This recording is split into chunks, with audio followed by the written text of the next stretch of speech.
శుభకార్యాలకు పూజార్ల కోసం వెతుకుతున్నారా? పూజారీస్.com లో అతి తక్కువ ధరలకే పూజార్లను ముందే బుక్ చేసుకోండి. వెంటనే కాల్ చేయండి. ఎప్పుడు మనం చూసేదే. కొన్ని సందర్భాల్లో ఏమవుతూ ఉంటుందంటే ఎక్కడో వెలితి కనిపిస్తూ ఉంటుంది, నిరాశ కనిపిస్తూ ఉంటుంది. అవతల మనిషికి మనం ఎన్నిసార్లు చెప్పినా ఈ విషయంలో ఇది రాంగ్, ఇది ట్రాక్ కరెక్ట్ కాదు, నువ్వు కావాలని చేసినా అన్కాన్షియస్గా చేసినా ఇది రిపీట్ అవుతున్న ప్రతిసారి సెకండ్ పర్సన్కి హర్టింగ్గానే ఉంటుంది. అది మారదు, ఇంకా మారరు అన్నప్పుడు హోప్ ఉండదు, ఫ్యూచర్ కనిపించదు. ఆ రిలేషన్ని ముందుకు తీసుకెళ్ళాలి అంటే అసలు ఏ విధంగా మనం హోప్ని క్రియేట్ చేసుకోవచ్చు అంటారు? మీ ప్రశ్నకు సమాధానం చెప్పే ముందు నాకు ఒక క్లయింట్ ఉన్నాడు సుబ్రావ్ అని. అతని ప్రాబ్లం చెప్తాను, మీరు దయచేసి వెళ్ళైతే సొల్యూషన్ చెప్పండి. అతను సంవత్సరం లోపల 3 ఇళ్ళు మారాడు. నేను ఎందుకో మారాడులే, ఏదో సమస్య ఉంటుంది అని అనుకున్నా. మళ్ళీ సంవత్సరంలో మళ్ళీ 3 ఇళ్ళు మారాడు.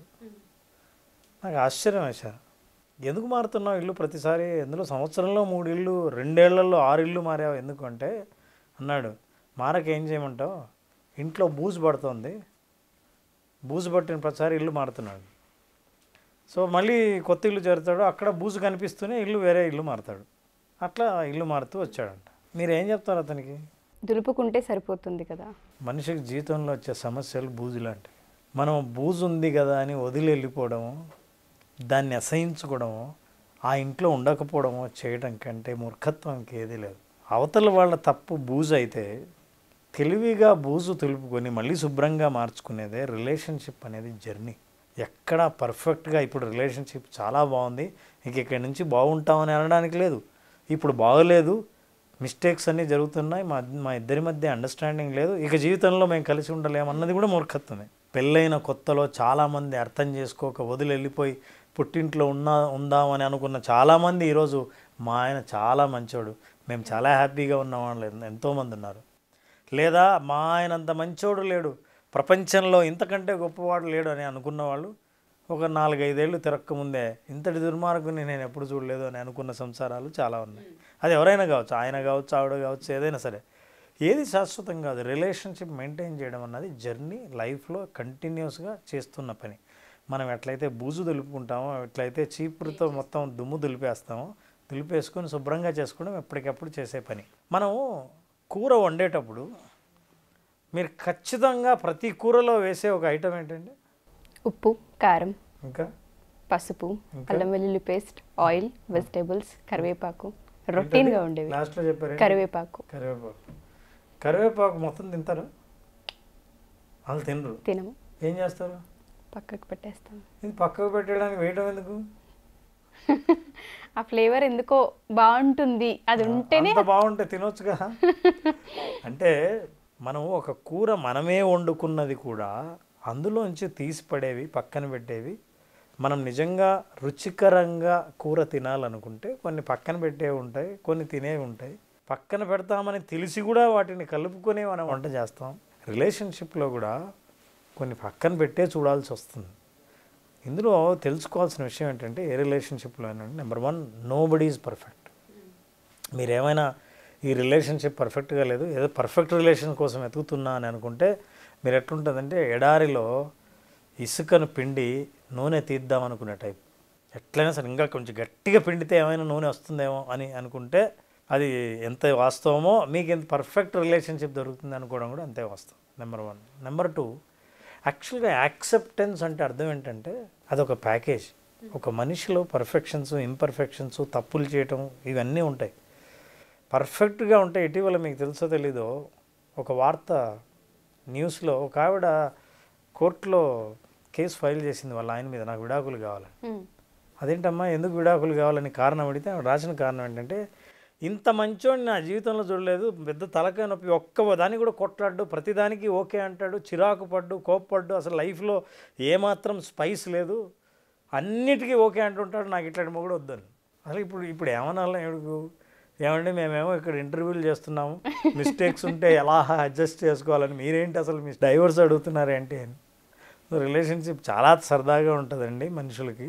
ఒకటే అర్థం చేసుకోవాల్సింది ఏంటంటే, ఏది లేదో అది కావాలని కోరుకుంటాం, కోరుకున్నది ఏది వచ్చిందో దాన్ని నెగ్లెక్ట్ చేయడం మనిషి సహజమైన లక్షణం.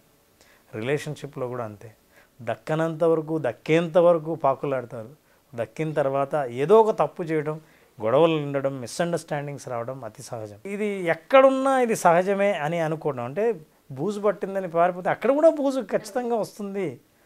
దాన్ని మనం దులుపుకోవడానికి సరైన సాధనాలు మనకు ఉండాలి. ఎప్పటికప్పుడు శుభ్రం చేసుకోవాలి. కంటికి బూజు కనిపించక ముందే శుభ్రం చేసుకోవడం ద్వారా మన కంటికి కనిపించేంత అందవికారంగా అయితే తయారవ్వదు అని తెలుసుకుంటే అప్పుడు రిలేషన్షిప్లో అవసరమైన టూల్స్ని ఉపయోగించుకుంటారు. మంచి కమ్యూనికేషన్, ఇంకొకరిని మనకంటే అవతల వాళ్ళని కేర్ తీసుకుందాం కొంత. అంటే అవతల వాళ్ళు ఏదైనా తప్పు చేస్తుంటే అరే ఇట్లాంటి మనిషితో నేను అన్యాయం చేయటమా అనే ఫీలింగ్ కలిగేటట్టు అవతల వాళ్ళని మనం కేర్ తీసుకుంటే బహుశా మీకు అంత అవకాశం ఉండదేమో. మిస్టేక్స్, మిస్అండర్స్టాండింగ్ అంత మీకు ఎక్కడ మిస్అండర్స్టాండింగ్ వస్తుందని తెలుస్తుందో ఎక్స్ప్రెస్ చేయడం మొదలుపెట్టండి. అంటే ఎమోషన్తో కాకుండా మీ అబ్జర్వేషన్ యాజ్ ఇట్ ఈజ్, అంటే జడ్జిమెంట్స్ లేకుండా మీరు ఇలాంటి వాళ్ళు ఇట్లని బ్లేమ్ చేయడం మానేసి నేను ఇలా అబ్జర్వ్ చేశాను, నాకు ఇలా అనిపిస్తోంది, నాకు ఇది ఇష్టం లేదు, ఇంతే ఇలా చెప్పడానికి ప్రాక్టీస్ కావాలి. కమ్యూనికేషన్లో మీరు జడ్జిమెంట్ లేకుండా ఎప్పుడు చెప్తారో అవతల వాళ్ళు అర్థం చేసుకుంటారు. పొద్దున్నే నేనేమనుకున్నానంటే టీ ఇమ్మని చెప్తే నువ్వు చాలా లేటుగా ఇస్తే ఇంత నిర్లక్ష్యమా అని అనుకున్నాను. నేనైతే టీ అడుగుతూనే కనీసం 1 నిమిషంలో టీ తీసుకొచ్చి ఇవ్వాలి. ఇది నేను ఇట్లా అనుకున్నాను, ఎందుకు అట్లా నిర్లక్ష్యం అనిపించింది అని నేను అనుకున్నాను. నేను తప్పు అయితే కరెక్ట్ చేయాలి. ఇలా అడగాలంటే నిజంగా రిలేషన్షిప్ కాపాడుకునే వాళ్ళు ఇలాంటివి నేర్చుకోవాలి. అదే టూల్ అంటే. అట్లా కాకుండా ఏం పొద్దున్న నేను టీ అడిగితే అంత నిర్లక్ష్యమా అంటే డిసైడ్ చేసేసావు నాది నిర్లక్ష్యం అని. అప్పుడు ఆవిడ చెప్తుంది, అయ్యో మీరు టీ అడిగారు, మిమ్మల్ని డిసప్పాయింట్ చేయడం ఇష్టం లేదు, పాలు విరిగిపోయాయి, నేను మీకు తెలియకుండానే వెంటనే పక్క ఇంటికి పాలు ఏమైనా ఉన్నాయేమో అని నేను పక్కింటికి వెళ్ళాలి, లేట్ అయింది. అరే అవునా, మీరు ముందు జడ్జి చేయకపోతే ఎంత మర్యాదగా ఉండేది. సో కమ్యూనికేషన్లో అవతల వాళ్ళ మిస్టేక్స్, మిస్అండర్స్టాండింగ్, జడ్జిమెంట్స్ వల్ల జరుగుతాయి. మీరు ఒక మిస్టేక్ని బట్టి జడ్జి చేయడం మానేయండి. సో అందరిలో మిస్టేక్స్, మిస్అండర్స్టాండింగ్స్ వెరీ కామన్.